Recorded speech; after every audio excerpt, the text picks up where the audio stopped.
Cues expert में आप सभी का स्वागत है।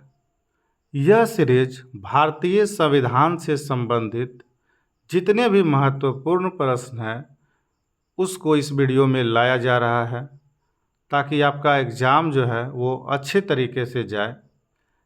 इससे पहले भाग 3 अपलोड किया जा चुका है, तो आप उस सब भी वीडियो को जाकर पूरा देखिए। और यह भाग 4 है, तो इस वीडियो को भी पूरा देखिए। तो आते हैं अपने पहले प्रश्न पर। पहला प्रश्न है, संविधान सभा के निम्नलिखित समितियों में से किस समिति जवाहरलाल नेहरू की अध्यक्षता में हुई थी? तो इसका सही जवाब है संघ शक्ति समिति, यानी ऑप्शन नंबर 20 का सही जवाब है। अगला प्रश्न है, संविधान सभा का चुनाव किस वर्ष हुआ था?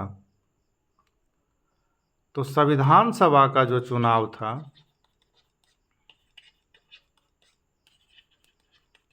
ये 1946 को हुआ था, इसलिए ऑप्शन नंबर 20 का सही जवाब है। अगला प्रश्न है, भारत में एकल नागरिकता की अवधारणा को निम्नलिखित में से किस देश से ग्रहण किया गया है? तो एकल नागरिकता जो है, एकल नागरिकता ब्रिटेन से लिया गया है, इसलिए ऑप्शन नंबर डी इसका सही जवाब है।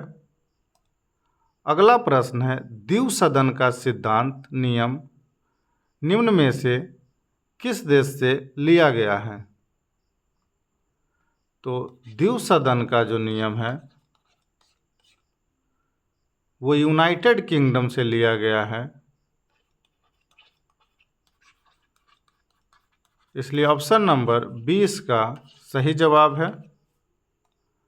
प्रश्न है अगला, भारतीय संविधान के पहले संशोधन के परिणाम स्वरूप भारतीय संविधान की कौन सी अनुसूची बनाई गई थी?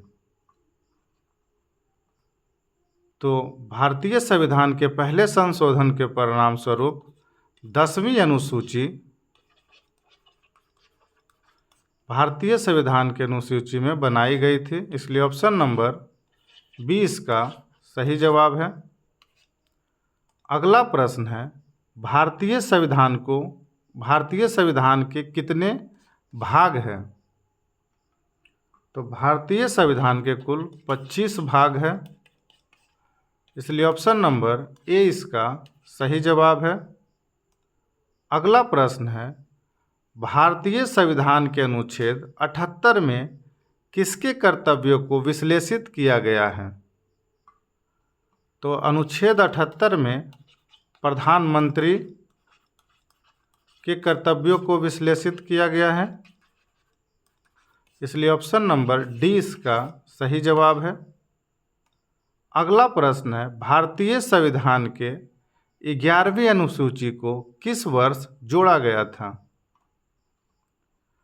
तो 11वीं अनुसूची को जो है 1992 में संविधान से जोड़ा गया था, यानी ऑप्शन नंबर ए इसका सही जवाब है। अगला प्रश्न है, किस संवैधानिक संशोधन के तहत संपत्ति के अधिक को मूल अधिकार के रूप में निष्कासित किया गया? तो ये जो था 44वां संविधान संशोधन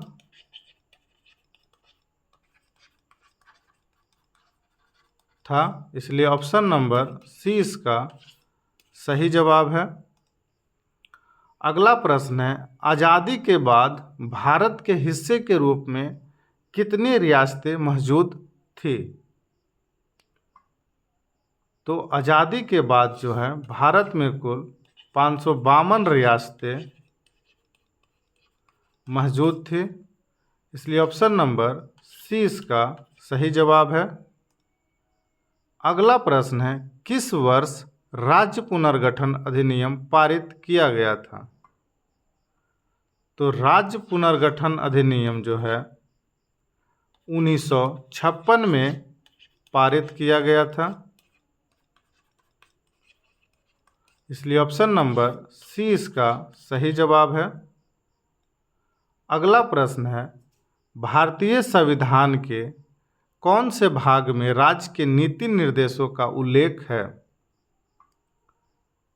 तो राज्य के नीति निर्देश का उल्लेख जो है ये 4 में है, यानी कि भाग 4। ऑप्शन नंबर डी इसका सही जवाब है। अगला प्रश्न है, भारत में राष्ट्रीय आपातकाल कितनी बार लागू किया गया है? तो भारत में जो है राष्ट्रीय आपातकाल अभी तक मात्र 1 बार लगा है, इसलिए ऑप्शन नंबर ए इसका सही जवाब है। अगला प्रश्न है, निम्नलिखित में से कौन सा अनुच्छेद भारत के प्रधानमंत्री की नियुक्ति से संबंधित है? तो भारत के प्रधानमंत्री के नियुक्ति के लिए अनुच्छेद 75 के अनुसार किया जाता है, यानी ऑप्शन नंबर सी इसका सही जवाब है। अगला प्रश्न है, राष्ट्रपति शासन की उत्पत्ति निम्न में से किस राष्ट्र में हुई है?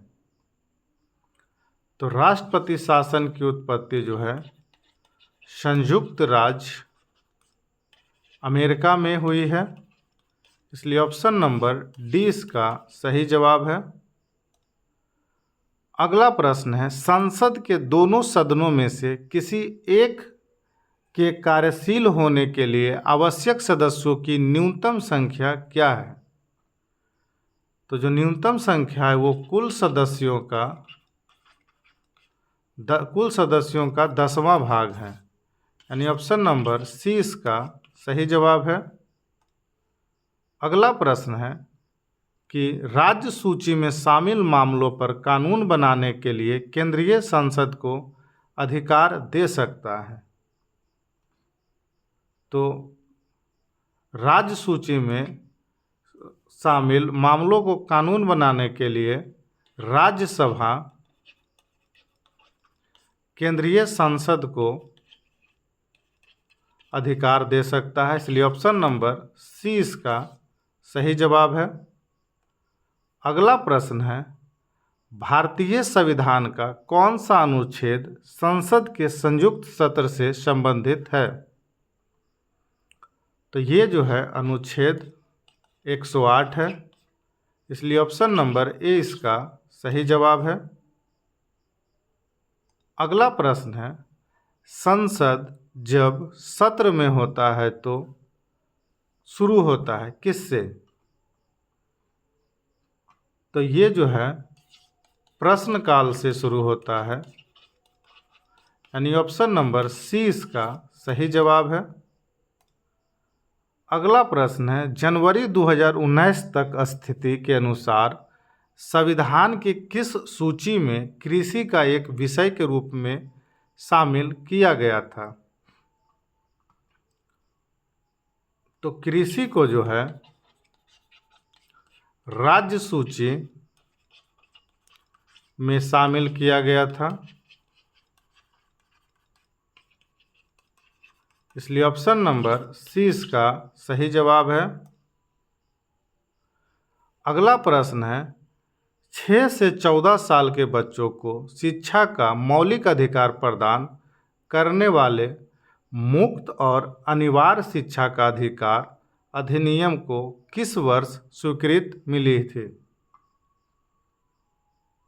तो ये जो है 2009 को मिला था, इसलिए ऑप्शन नंबर बी इसका सही जवाब है।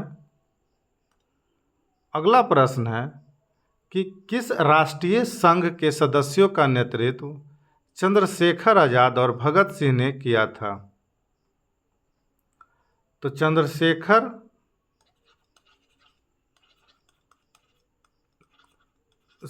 और भगत सिंह ने Hindustan socialist republication association party का नेतृत्व किए थे, इसलिए ऑप्शन नंबर ए इसका सही जवाब है। अगला प्रश्न है, संविधान सभा ने भारत के संविधान को कब अंगीकृत किया था? तो अंगीकृत जो है वो 26 नवंबर 1949 को किया था, जबकि संपूर्ण तरीका से लागू 26 जनवरी 1950 को किया था। इसीलिए 26 जनवरी 1950 को गणतंत्र दिवस मनाते हैं। इसलिए इसका आंसर हो जाएगा 26 नवंबर 1949 यानी कि डी।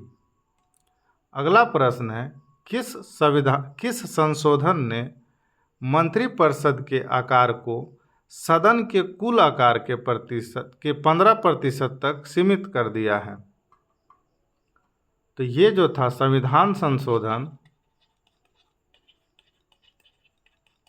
91 के अनुसार सदन के को कुल आकार में 15% तक सीमित कर दिया, यानी ऑप्शन नंबर 20 का सही जवाब है। अगला प्रश्न है, भारतीय संविधान की कौन सी अनुसूची नगर पालिकाओं से संबंधित है? तो भारतीय संविधान का जो है अनुसूची जो नगर पालिका से संबंधित है वो 12वीं अनुसूची है, इसलिए ऑप्शन नंबर ए इसका सही जवाब है। यह था आज का संविधान से संबंधित कुल 25 प्रश्न और ये भाग 4 है। अभी इसके और भी बहुत भाग आएंगे, 5-6, जब तक संविधान से संबंधित प्रश्न समाप्त नहीं हो जाते जो आपके एग्ज़ाम के लिए कारगर हो, तब तक ये सीरीज आते रहेंगे। इसलिए वीडियो को जितना ज़्यादा हो लाइक करिए, शेयर करिए और चैनल को सब्सक्राइब करिए। वीडियो देखने के लिए धन्यवाद।